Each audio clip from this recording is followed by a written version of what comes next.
Caribbean today is preoccupied with issues of economics, science, and politics. But there's another sphere of life just as important: the spirit of the bodies inside the machines. This is the sphere inhabited by Jallim Eudovic, a sculptor from St. Lucia who, it seems, was born for this work.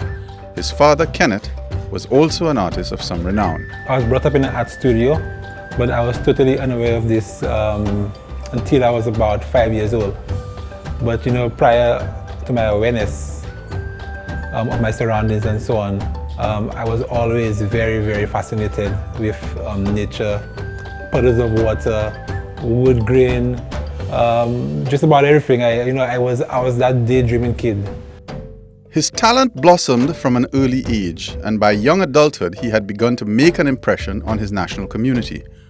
But his growth entered a new phase when he began to travel. When I left St. Mary's College in 1999, I had an option to go to university, college, or to stay with my father. And my father was already probably approaching his 60s, by that time. And he being such a brilliant artist, I decided to stay with him for like a few years and to learn from the master himself. I immediately started to take part in some of the biggest exhibitions in St. Lucia, and that sort of put me on the local radar. The island and the powers that be began to recognize my talents, and I began to travel as an ambassador of St. Lucia, representing St. Lucia at various art exhibitions around the world. His experiences in Niger, Africa, one of the poorest nations in the world, transformed him. We went to Niger, Africa, the most impoverished country in Africa. So before we went, the entire delegation was inoculated. Africa, the perception is, there is festering disease and there is rampant poverty and that kind of thing. And what I found there was absolute unbridled creativity, without apology and without excuse, of people who had very little resources creating out of nothing. That's where I sort of broke away from my dad's style. The work he produced in the aftermath established him as a serious artist. He's become famous, let's not fool ourselves. He's well known as far as China, where much of his work is there, in UK, in the US, in the Caribbean, his work is known. My art reflects my community and the aspirations of my community. My international diasporic community as a black man in the world, as a Caribbean man in the world, as a multicultural man as well, because as Caribbean people we are all these things. Jallim's work participates in global discussions about race, the future, and technology. He was invited to show at the Stephen Lawrence Gallery in the UK, and he contributed a series of works called Coup de Main. Coup de Main, it's about people helping, it's helping hands, people lending their talents and the skills and the labor to improve the life of a neighbor.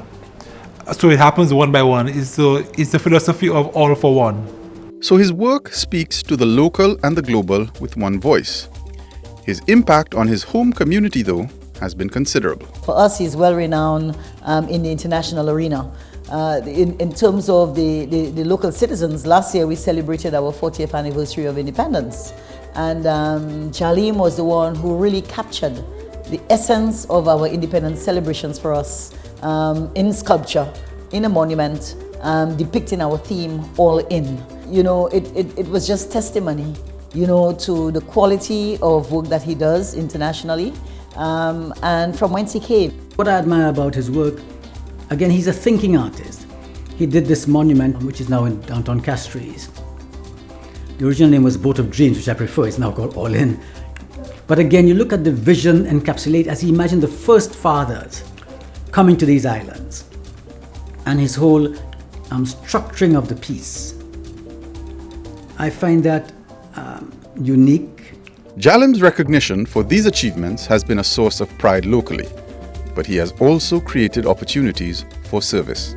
Being a child of the independence era for us, because he was born in 1980, St. Lucia attained independence in 1979.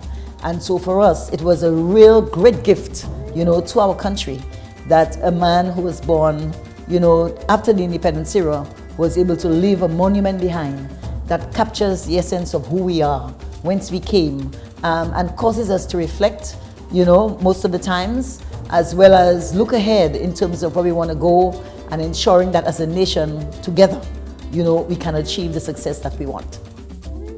We are at a stage in our socioeconomic political development where we need people who make us question, who make us wonder, who make us contemplate, and cause us to question the status quo, because largely the status quo is not of our making, and if it's not of our making, then it is of someone else's making. When Jallim Eudovic creates a sculpture, as he has for the 40th anniversary of St. Lucia's independence, at least in my mind, he is causing us to ask those very questions.